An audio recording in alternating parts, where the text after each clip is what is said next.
everyone. Welcome to the Headache Doctor podcast. I am Dr. Taves, and it's my mission to empower everyone with headaches and migraines to break free from a life of fear and dependence and thrive in everything you do. So, in this podcast, we are going to talk about the shoulder.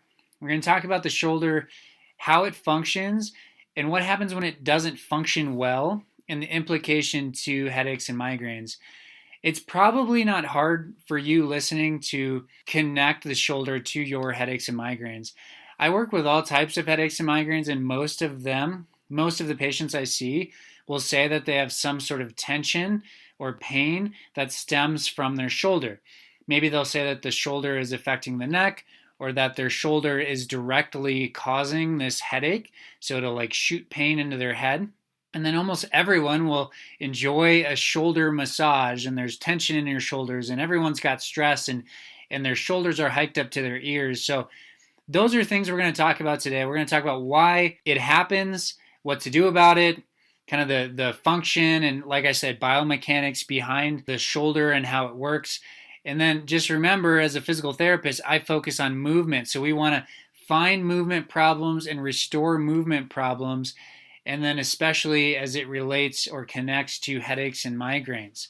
So let's jump into the biomechanics, the mechanics, the joints, how the shoulder moves. Let's talk about that. Because if we understand how the shoulder moves, then we can diagnose appropriately and come up with a treatment plan so that we can address these specific problems that could potentially be playing into headaches and migraines.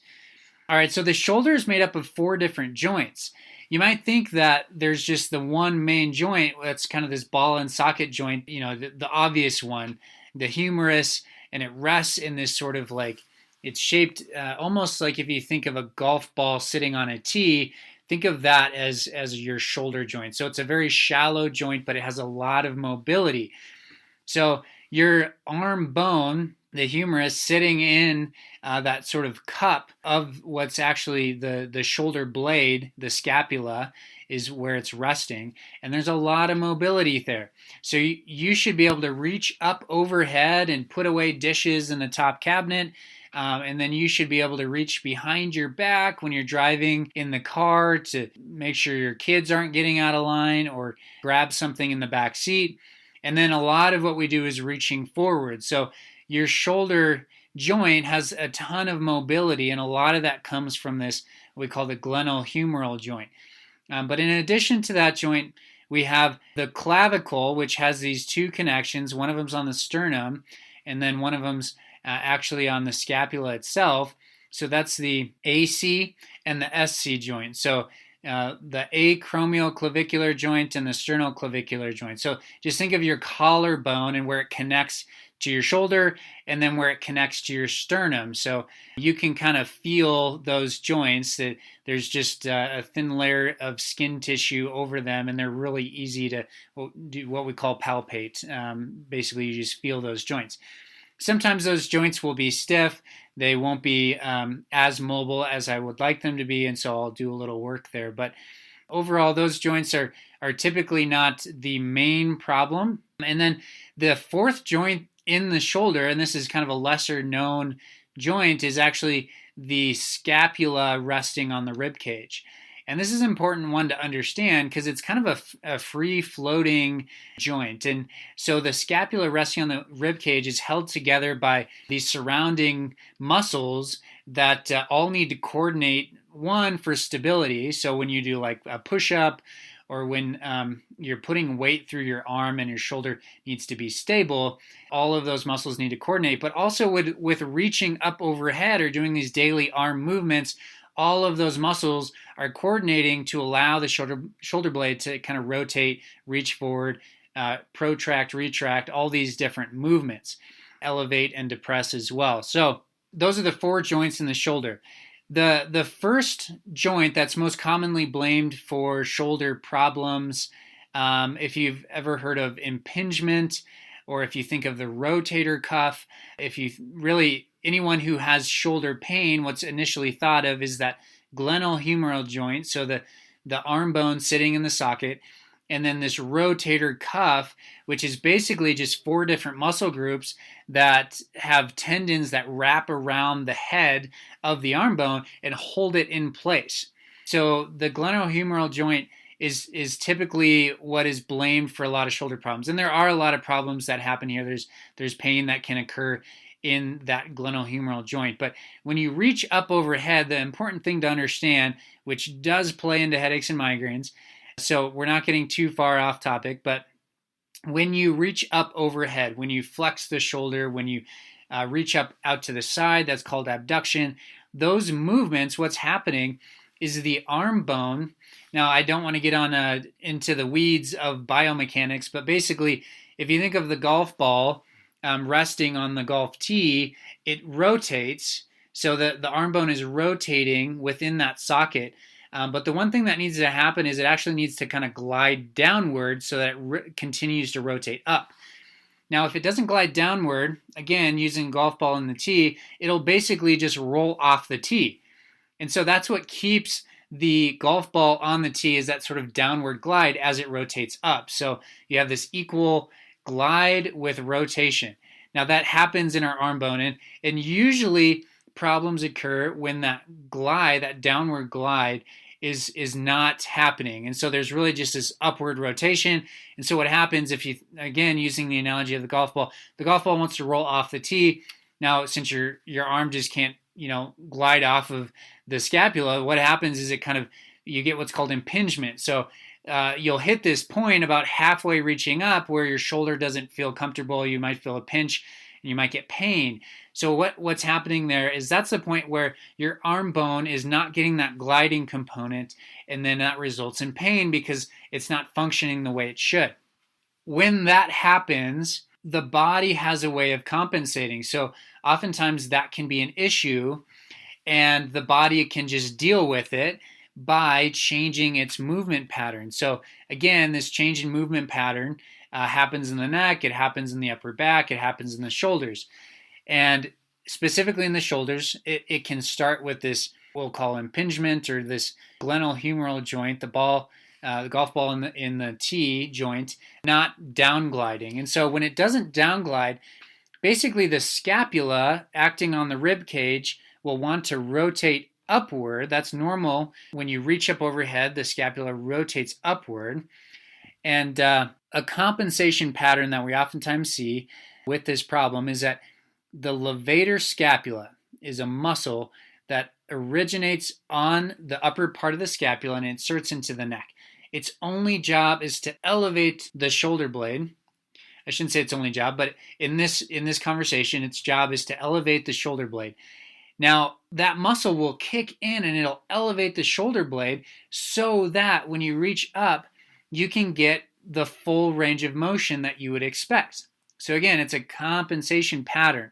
Normal movement, the levator scapula would not do as much work, and the upper trap would actually kick in and do most of the movement, because what the upper trap does is when you reach, it will help to rotate the scapula upwards. So if you picture your scapula resting on your rib cage, you're reaching up, and that should want to lift and kind of glide or rotate smoothly on the rib cage, while that golf ball, the head of the humerus, the arm bone is rotating and gliding smoothly within the socket. So if those two things are happening, life's good, and that tension does not creep up from the shoulder into the neck. If those things aren't happening, that's where the levator scapula oftentimes will kick in, and because it originates in the shoulder blade and it inserts into the neck, it will actually increase the amount of tension through the neck, and specifically it's C2, C3, that area. So a lot of times there will be kind of a knot or a pull on the second and third vertebrae in the neck when there's this shoulder problem, because it's relying on the neck, it's pulling on the neck, and the neck isn't necessarily equipped or capable of being that sort of strong foundation, so that every time when you lift your shoulder, your neck is kicking in more than it wants to. So this is why the shoulder is important to look at, because this dysfunction downstream, all the way from the shoulder ball and socket joint to how the shoulder blade is moving, the scapula is moving, is going to play in ultimately to how much tension is through the neck.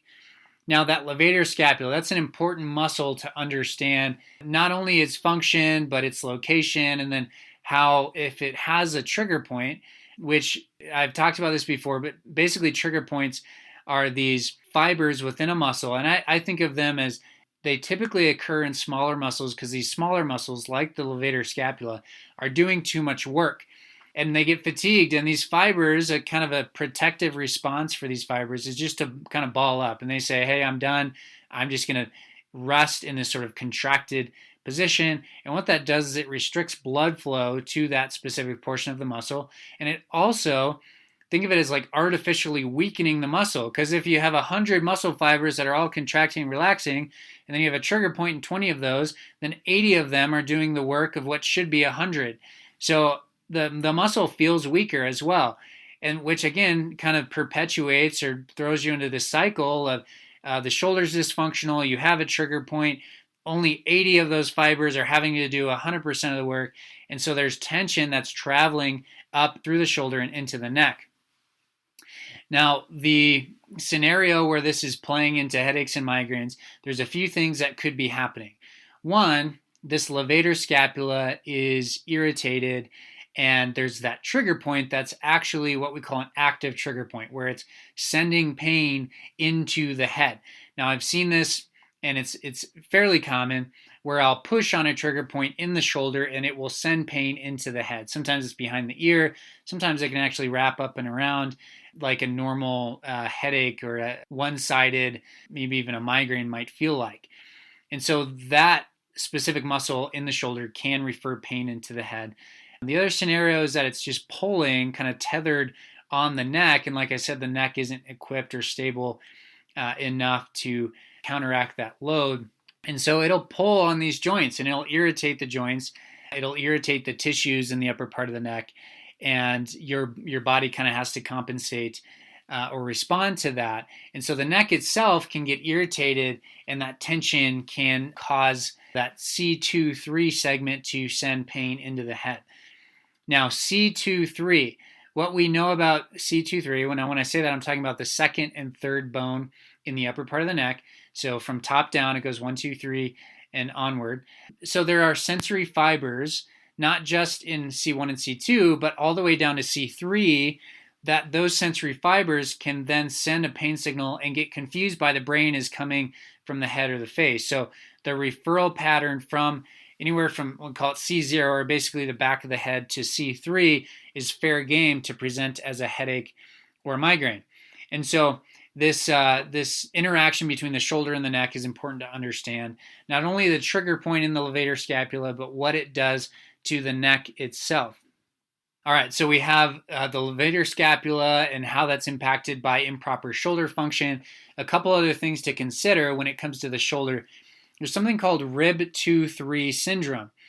Now, a lot of people are surprised, but basically your ribs, your first rib, you can push directly down on basically the top of your shoulder, and you're likely to be pushing on your first rib.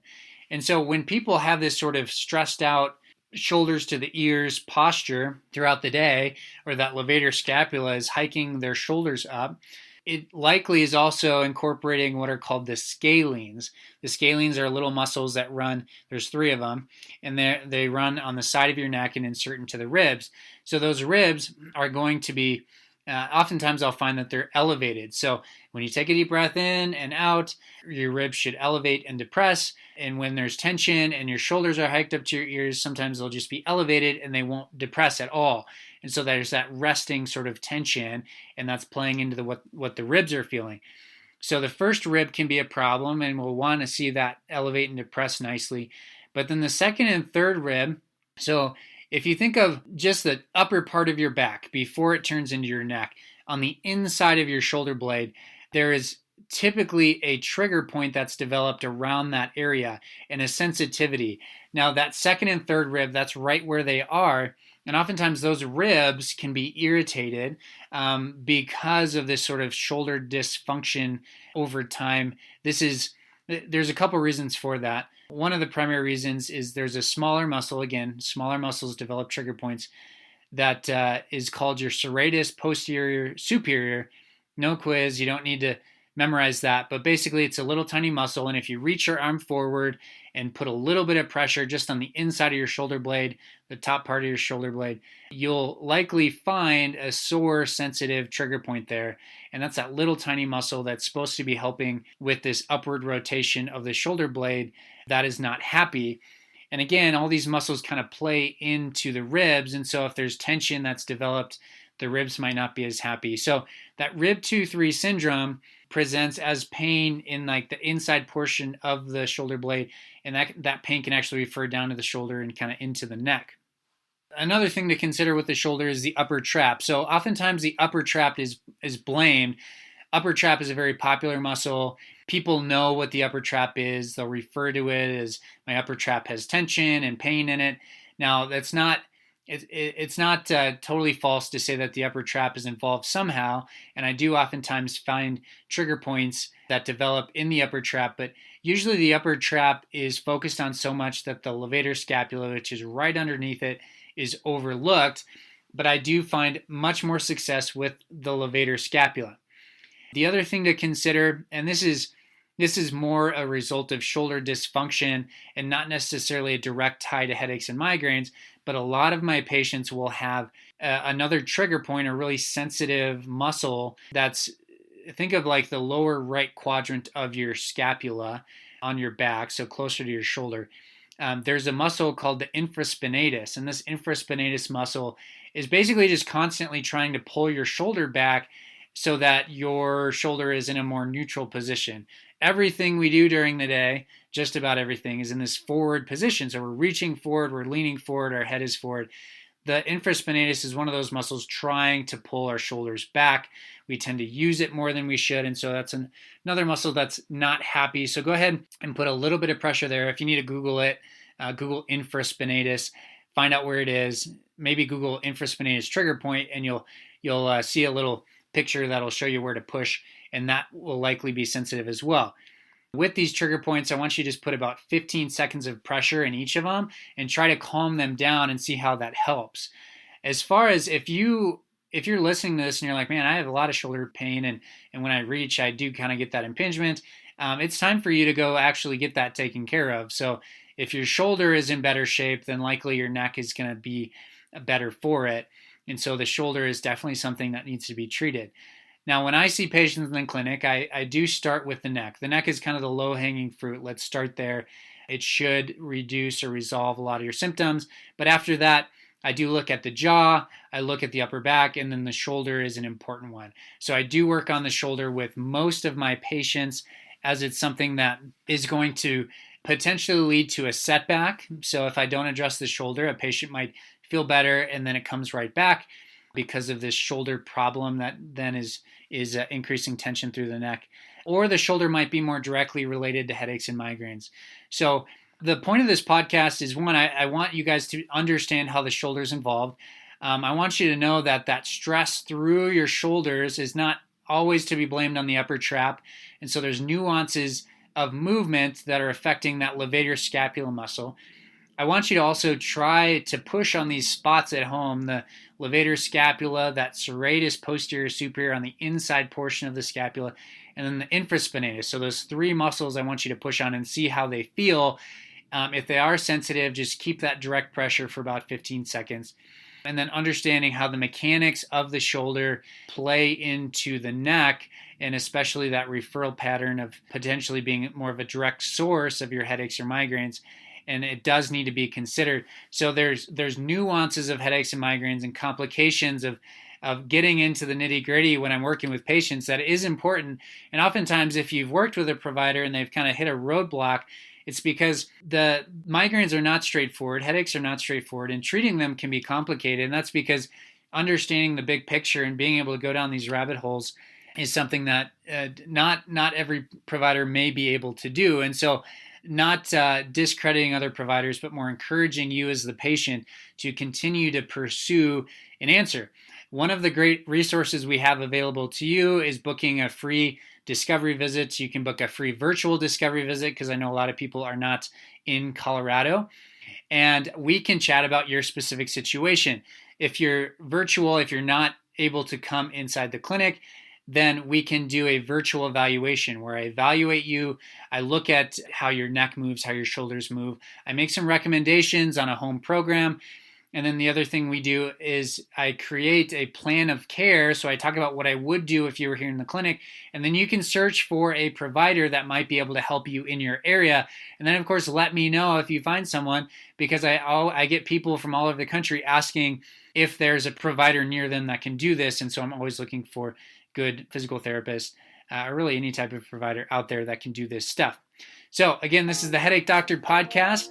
We talked all about shoulders today. I hope you enjoyed it. And it's my mission to empower everyone with headaches and migraines to break free from a life of fear and dependence and thrive in everything you do. Thanks for listening.